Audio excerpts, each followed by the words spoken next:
Crime and Wine. I'm Pamela Fagan Hutchins, your host, and this is the show where I talk with other crime fiction writers about the stories of thrills and suspense that will leave you mystified, sometimes horrified, and always wanting more. Please join me in welcoming today's special guest. Well, hello out there, you guys. I'm coming to you from a very dark middle of the night Fredericia, Denmark, which, if you've watched the last few episodes, is no surprise now. No, we haven't moved here. It just feels like it. And I'm glad to have you. I am excited today to have a guest. I'd like you to join me in welcoming. This is Jennifer Chase. Hi. It's nice to see you, Pamela.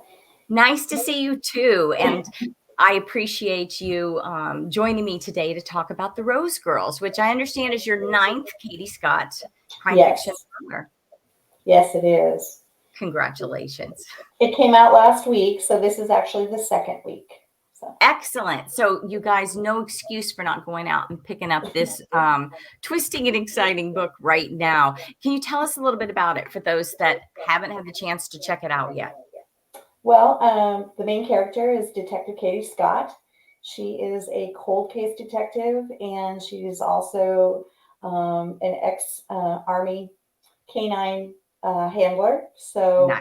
That's her background. So she does work cold cases, but she seems to get pulled into current homicide cases. So the Rose Girls takes place. They are her partner, McGavin, and the forensic supervisor, John.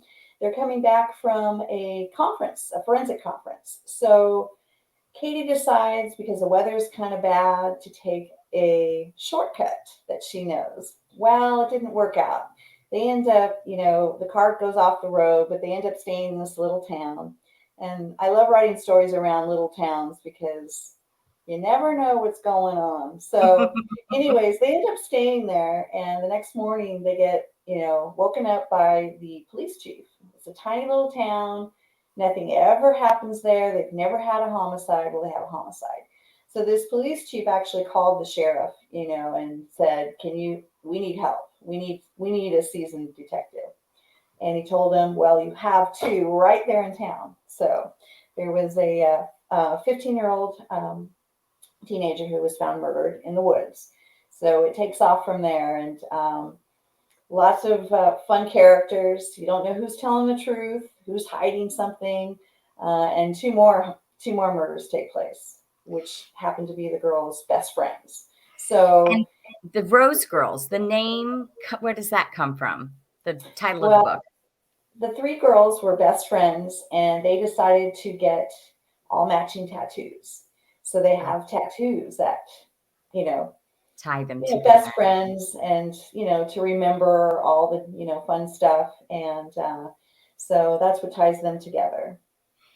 So with this book, was it any more challenging than usual to come up with the ideas, or is this something that comes out of you easily? If you say easily, I'm going to hate you, just so you know. It is. I don't want to say it's easy, but I have so many ideas. At first, I thought having a main character with cold cases would be kind of boring, because how do you make it exciting and something happening, currently? So, and then I started coming up with all these ideas, and now I have just so many. I was a little worried. It's like I'm on my 9th book. I'm writing my 10th one right now. And so it's just, the ideas just keep coming. And one thing about her background is I love to pull snippets in from her backstory, who she is, what it was like being in the military with a dog. She does have her military dog. She got to bring him home. So we do have that added dog quality to it. A lot of people like that. I'm a dog person, so. Me too. In fact, I've got a military washout dog. I've got a Belgian Malinois. And so I absolutely love, the tie-in with her dog. So thank you for writing it. It's like you wrote it for just for me. Well, in this one, actually, he's always in it a little bit. This one, he's in it quite a bit. So so many people made comments like, well, his name is Cisco. He's a black German Shepherd. And, it was like, okay, he's gonna be in it more since they're in this type of place. So We have I have some. two German Shepherds myself. Ah, One of them, my 2-year-old, he is 1/4 Malinois. So oh, he's, cool. No, yeah. cousins with my dog, who is 1/4 American Shepherd. So we have a couple of readers and listeners and viewers that are commenting in. Sherry Brown says, "Hi, ladies. Sounds good," and that she loves dogs in books too. Mm, Which who doesn't, right? And then Dita right. Banner. That's the way I feel about it. I know, me too. It's like every book could be a little bit better if we added a dog into it. And it So, doesn't have to be a lot, it's right. just that quality of having the dog. So, I think it humanizes characters, even definitely. more. It brings out some of the sides like dogs would do with us in real life. Right. They make us more authentic. And so at this point in your schedule, are you at work on another Katie book? Yes, Or I'm in the number middle, 10 or number literally 11? in the middle of book 10. Yeah. So yes, yes. And I That's have exciting. outlines for 3 more. So they'll You're just be going and blowing. My hat is off to you. We were talking off air before we went live about that. I'm just in the middle of my second book in a new series for the same publisher and about to get structural edits back. And I can't imagine to be sitting there on number 10 looking at 11, 12, 13. And yeah. it's a fantastic accomplishment. And it's really fun that you've developed a character that you continue to enjoy and that your readers love so much. I really do. I love, one of the things is with each book, I try to like bring a little bit more in about her background, what she struggles with. She does struggle with PTSD, so it does affect things, but she's tough, she's smart. She gets in a lot of scuffles. Some Now, people, is there any Jennifer in Katie? Is she kind of an alter ego in any way? I would probably say so, sure, but she's tougher and smarter than I am, so leave that. If we're going to write ourselves, we're going to write ourselves a little bit better, right? Right. So Sherry Brown wants to know what has been the most interesting part of writing this book. One of the things I do love, since there's forensics in it, people ask me because my background, I do have degrees in it, and I love to research, and I love finding new things, new technologies, just something I can kind of put a little snippet in each book, and so that's one of my like personal challenges that I do. So I'd have to say definitely research and the dog quality because I do train my dogs, so there's that quality in it as well. That's wonderful that you do your own dog training as well. I'm a firm believer that when you have big dogs, you have to be able to handle them so that Yes. they don't become misunderstood or misbehave. Nandita Banerjee commented, "Wow!" And Sherry Steuben was asking where the title came from. Although I think I can guess because of the rose tattoos Yes. on the victims. Right. We also have Sherry thanking you for answering her Thank you, question. Sherry. And so you guys, I hope you notice that you get the opportunity to ask your questions live when you come on the show. Yours are better than mine, right? I mean, yours are reader questions. Mine are that boring podcast / author lady. So I like to talk about the things like, what do you wear when you're writing? So what do you wear when you're writing? Do you have a go-to outfit? Because I work at home, and so if I'm going to be at home all day, it's pajamas all the time. Yes. I wear But I out don't wear them pajamas out. faster than anything. Yes. And it depends on the time of year, usually something loose and comfortable, but pajamas, definitely. I totally hear you. And it's like people ask what to get me at the holidays, and I'm like, more pajamas, of course. I know. Workwear. So we'll move into what we call the speed round because I actually kind of stole one of the questions from there. And what I do for those of you that tune in a lot is I ask roughly the same questions of all the authors so you can get a feel of how they handle the same kinds of things.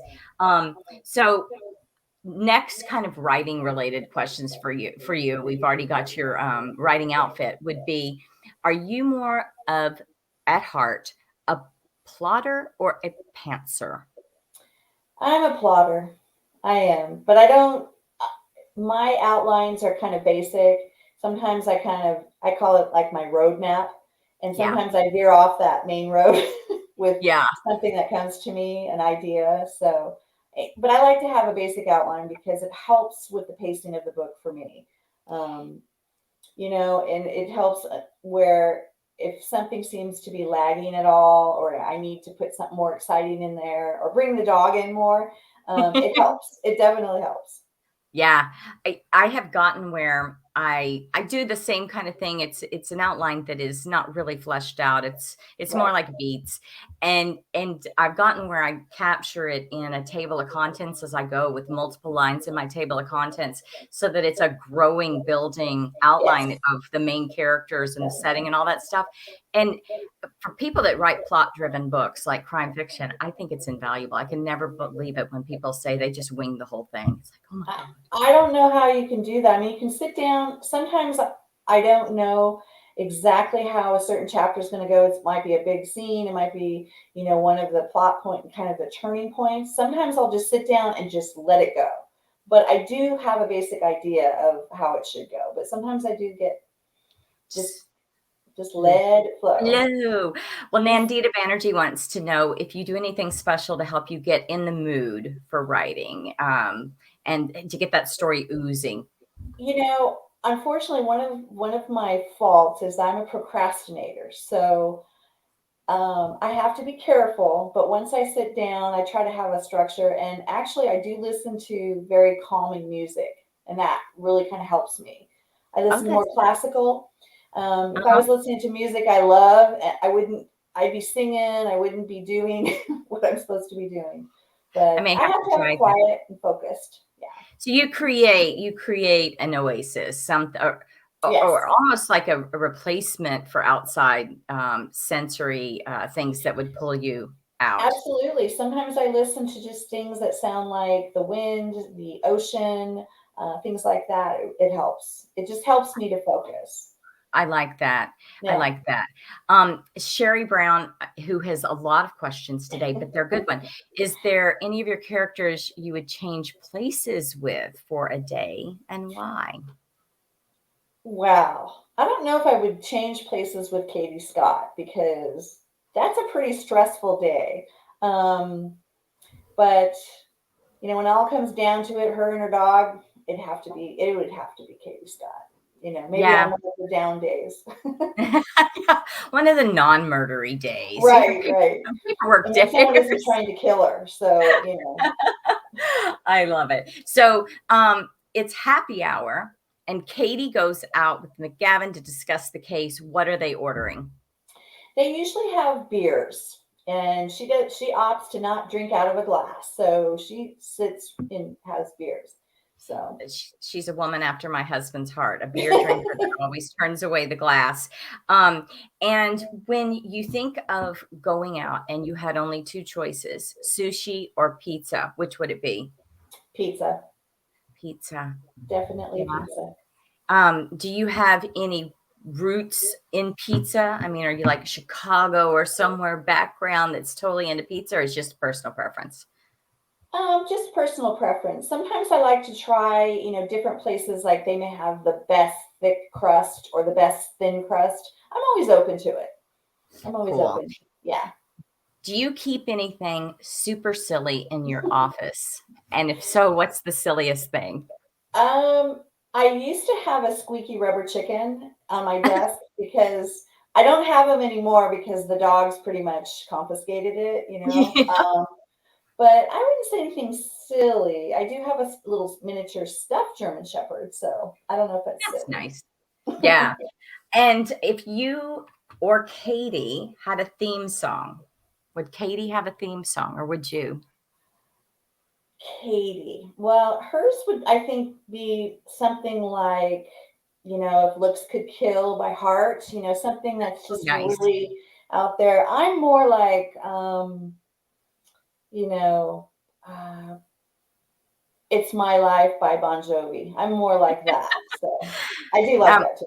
I think you and I are from the same era of music. I'm just Yeah. going to throw that out there. So I like your Well, choices. there's some newer songs, and they don't strike me as a theme song. I like songs that are more like, what they're talking about. Yeah. Yeah. Subtlety doesn't work for a theme song, right? I like more rock and roll than, there's some good songs. There's some good newer songs I was listening to in my car today, but yeah, it has to be some of these older ones. It's time to announce the lottery winner. They call your name. What are the first things you buy with your winnings? Wow. That's a good question. Well, I really like to travel, so I'd have to say travel is one of them, and a lot of property. So somewhere really nice. A place to go. Yeah. All right. If you could be something other than a writer for one day, anything in the world, what would it be? I have to say a police officer just for one day. Yeah, it would be fun. Well, on the non-murdery days, or I don't know. That might be interesting too. Well, though. there's other jobs, but they're so office oriented, and I definitely don't want to be a politician or anything like that. So I'd rather do something to get out with people and be around other police officers just for a day. I'm not talking about a career, just a day. Just for a day. Mm-hmm. Well, you guys, I'm sure there's plenty of you out there that would like to be Katie Scott or Jennifer Chase for just a day and get to write these really cool books. The name of her new release is The Rose Girls. It's number 9 in the Katie Scott detective thriller series. I really encourage you guys to go out and pick up a copy. I've enjoyed it immensely myself, so I can highly recommend it. Thank you. Jennifer, thank you for coming on the show. I feel like saying for coming on the show in the middle of the night with me, but it's not the middle of the night where you are. No, it's getting later though. It's evening time here. There we go. Thank you for having me on the show. It was really fun. Absolutely. And I hope that this book just goes gangbusters for you. So I am going to bid you adieu now. And for the rest of you guys, I would like to invite you to go out to check out the past shows and the upcoming shows on my website, PamelaFaganHutchins.com. There's a lot of good ones there. Sometimes you're even able to get the book ahead of time and read before we talk to the author. You're welcome to check out my new releases while you're there, Bighorn and Sitting Duck. And don't forget that with my book and a lot of the people's on the show, my books and their books, you can find the ebooks in Kindle Unlimited, which allows you to read them all for one monthly subscription price. This has been a copyrighted and solely owned production of Authors on the Air Global Radio Network. All hail Pam Stack, our Uber producer. So that's it for this time. I'll catch you guys with the next episode. Thanks for tuning in. Thanks for joining us today on Crime and Wine, chats with crime fiction authors and Pamela Fagan Hutchins. We hope you enjoyed this episode, and we'll check back in with us next time for more thrills, suspense, and stories that will mystify, sometimes horrify, and always leave you wanting more.